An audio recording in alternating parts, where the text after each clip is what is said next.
Brian and Sue, we actually just received an update from the Grand Rapids City Clerk, Joel Hondorp, and he's saying that one of two of the groups who were here dedicated to tabulating and adjudicating the more than 59,000 absentee ballots for the city of Grand Rapids has now wrapped up.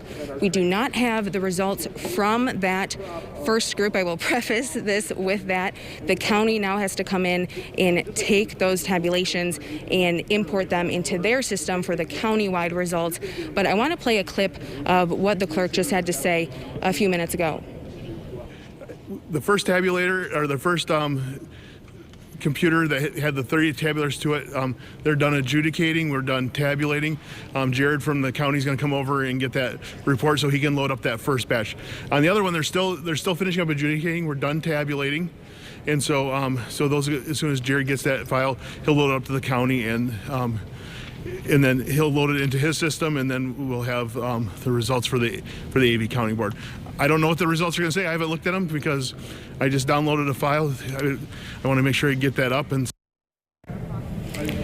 now, just as we were waiting for this live shot, we also were hearing from Joel explain that for those who have been skeptical of this absentee process, have been able to really see everything play out. People are now clapping. He has not gone to bed since he woke up before the polls even opened yesterday morning. So it's been a very long process for him, and it's not yet done. He says he estimates that there's about 3 or 4 more hours of work for him to be done. They're still waiting on that other group.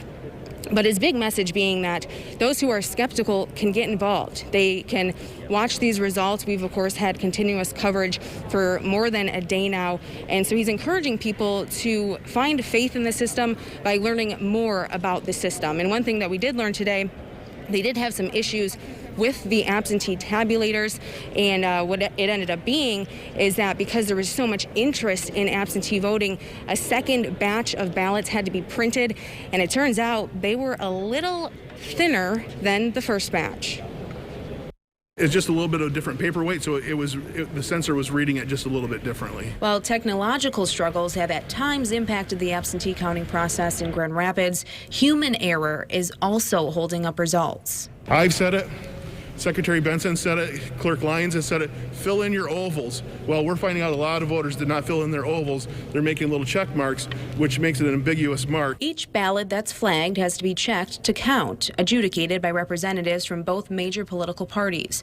It's a process that started while the polls were still open, but not as early as the clerk hoped after having 10 hours Monday to pre-process this record amount of absentee ballots. We are generally thankful for the legislature, especially for Senator Shirkey, to give it a try. Under the approved legislation, election workers had to recount all of the envelopes in secrecy sleeves opened Monday, again Tuesday, before tabulations could actually start. Our workers swore an oath that they were going to follow the rules, follow the laws, but to have to go do it again, it just didn't seem to make sense.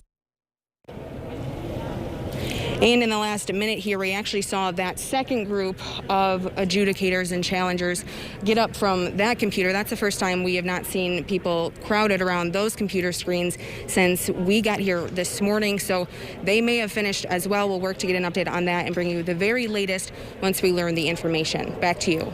Certainly making progress there. Yeah, definitely. Yeah, moving it along. Thought I heard of a round of applause there, too. Yeah. Lindsay, thank you. Thanks, Lindsay.